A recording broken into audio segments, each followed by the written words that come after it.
listen carefully and answer questions 1 to 3.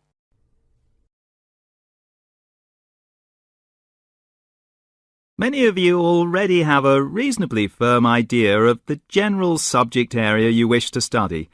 Others are more open and searching for ideas. Whatever your situation, I hope you find that we have a course that meets your needs. Our firm aim is to be a student-centred institution with a special emphasis on flexibility. This begins with our attitude to access. We judge people on their motivation and commitment to study as much as, if not more than, formal qualifications. This is reflected in the vitality and diversity of our student population. Some of our students come direct from sixth form or college. Now listen and answer questions 4 to 10.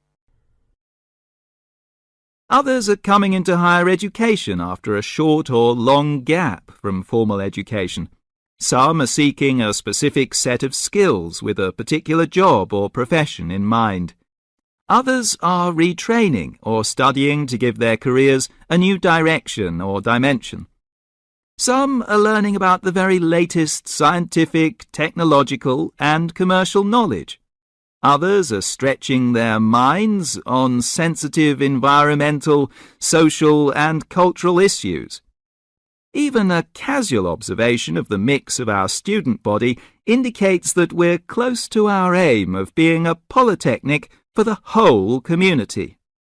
To meet our students' needs, we have 500 academic and a further 500 support staff committed to good quality teaching, high standards and sensitive and sympathetic student care.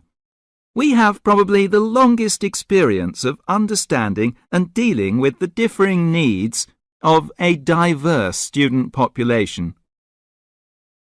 I hope you'll find a suitable course at the Polytechnic College.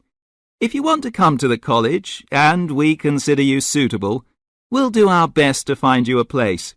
And when you're here, we'll work hard to make your experience enjoyable, stimulating, and educationally rewarding.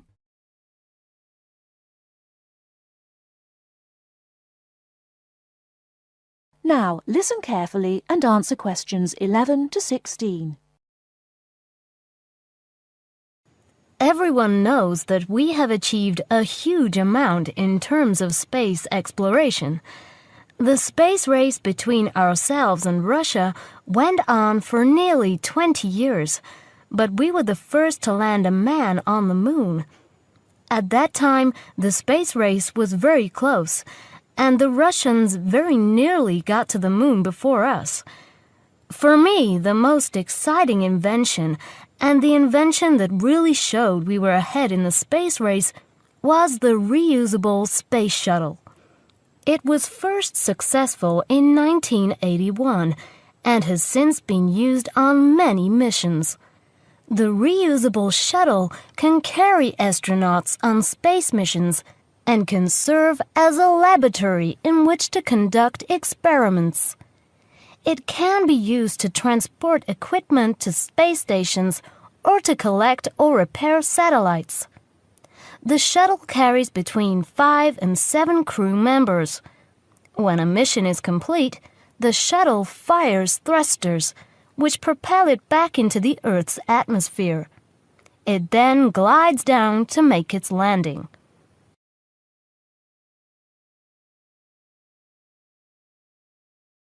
Now listen and answer questions 17 to 20. Although the remains of very early ovens have been found in many parts of the world, it was here that they were first used frequently in people's homes. In ancient Greece and in other parts of Europe and Turkey, people used ovens to bake bread. But it seems there was only one large oven that everyone shared. Here, the remains of villages from 5,000 years ago show that each mud brick house was constructed with an oven, and that baking bread and perhaps cooking meat was very common. The ovens were made of clay and shaped like a beehive. Inside they had shelves, so that a number of loaves could be cooked together. and an opening at the bottom from which ash could be removed.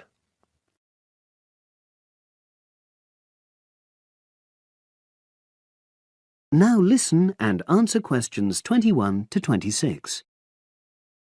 So, Brad, what did you think of the article on group work? Oh, hi, Helen. Yeah, it was pretty good, with helpful pieces of advice on how to make group work effective. I think we were lucky to be given such a straightforward text to present at the management skills seminar. Yeah. Actually, shall we discuss it now? Have you got time?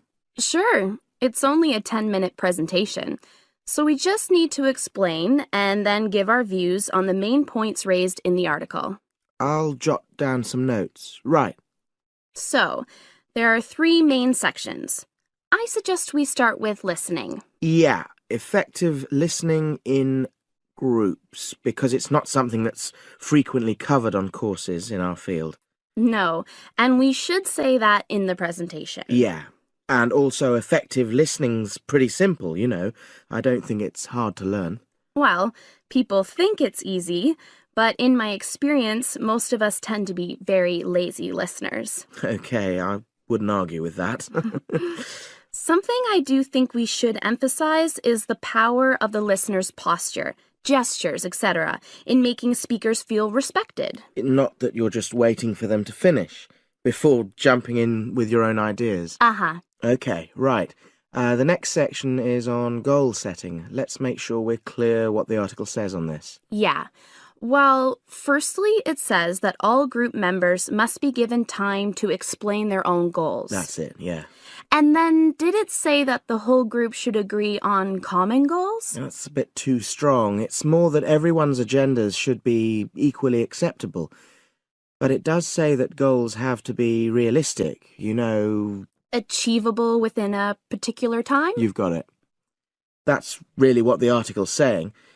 There isn't really any point in having ideals if group members know they won't come to anything within a reasonable period. So, I think a summary covering those points will be enough for that part of the presentation, don't you? Yeah.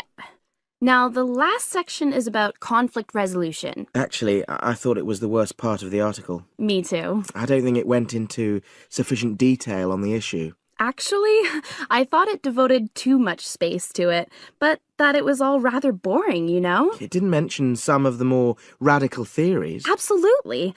I found that really irritating. Right, and also I think it could have said more about conflict sometimes being healthy in groups. Absolutely. It just mentioned rather glibly about how we should avoid thinking of winners and losers, and that quick resolution of conflict is always desirable. Without explaining what these terms mean? Well, it gives quite detailed definitions, but doesn't develop a proper argument. Right. So, for the presentation, I think we just give some definitions and then explain what we felt were the weaknesses in the article's treatment of conflict resolution. Yeah, good. Now listen and answer questions 27 to 30. So, let's think about what we have to prepare for the actual presentation. Well, I suppose we'll use PowerPoint, but I'm hopeless at using it, especially if it has any visuals. I really have to look into doing a course on it because I know I'll need it in the future. Don't worry, I'm quite happy using PowerPoint and I'll put it together when everything else is ready. That's a relief. But yes, do that later. Okay. Now, I heard the tutor saying we have to include some well-chosen quotations from the article. I'm not sure if we do. I'll email him to find out. No need, I can just have a look at the specs he gave us when he set the task. That'll be quicker. But the tutor definitely said we have to prepare a handout to go with the talk. I'm not really sure how we do that. Sarah did one last year. Who's she? She's doing the same option as me on marketing. I'll ask her advice on what to include. Great. So that just leaves the bibliography at the end. I suppose it'll mainly be articles. Yeah. So we'll just look on the web, and we can leave that till later. But we've been advised against that. Well, we could have a look through some journals in the library. I think we should start by looking through module handbooks. I think that'll give us some good leads.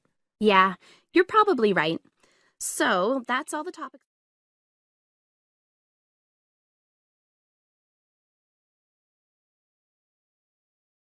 Now listen carefully and answer questions 31 to 40. Now, I should tell you that the country of Australia is made up of 6 states and 2 territories. These are the Australian Capital Territory, New South Wales, the Northern Territory, Queensland, South Australia, Tasmania, Victoria, and Western Australia. The national capital is Canberra. Right, let's turn to the Australian economy. Australia has a prosperous Western-style capitalist economy. Australia is a major exporter of agricultural products, minerals, metals, and fossil fuels. Commodity prices have a big impact on the economy. Australia suffered from the low growth and high unemployment typical of the OECD countries in the early 1990s, but the economy has expanded at reasonably steady rates in recent years. In addition to high unemployment, short-term economic problems include how to balance output and inflation and how to stimulate exports. The economy is made up like this: agriculture, 3.1%, industry, 27.7%, services, 69.2%. The labor force has a similar pattern. The total labor force is 8.2 million. 34% work in finance and services, 23% work in public and community services, 20% work in the wholesale and retail trade, 17% work in manufacturing and industry, and 6% work in agriculture. What are the chief industries of Australia? They are mining, industrial, and transport equipment, food processing, chemicals, and steel. What are Australia's main agricultural products? They are wheat, barley, sugarcane, fruit, cattle, sheep, and poultry. And who do we sell our products to? At present, our chief export market is Japan, which takes 24% of our exports. After that, South Korea takes 8%, and New Zealand and the U.S. each take 7%. In years to come, however, we expect China to become a significant trade partner. China already supplies 5% of Australia's imports. This is the same amount as New Zealand. Meanwhile, we take 1/5, in fact 22% of our imports from the U.S., 17% from Japan, and 6% from the UK. So what sort of things does Australia import? Well, we import a lot of machinery and transport equipment, especially computers and office machines, also telecommunications equipment, and in addition we have to import oil and petroleum products. So let's move to the subject of communications in Australia. We have an estimated 8.7 million telephones and 9.2 million televisions. There are some 134 television broadcast stations and 325 radio stations. The related subject of transport is naturally very important in such a big country as Australia. Let's look at highways first. There are 2 kinds of highways, paved and unpaved. Paved highways are regular roads with a permanent surface. But actually, we have more unpaved highways, around 60%, than paved, when all the country roads are included. In addition, Australia has a railway network of over 38,000 kilometers. But you'll probably find it hard to believe how many airports we've got. 10? 20? 50? No, the total is 443. Of course, this includes many short runways on farms and in the outback. There are only 9 airports with runways of more than 3,000 meters. You now have half a minute to check your answers.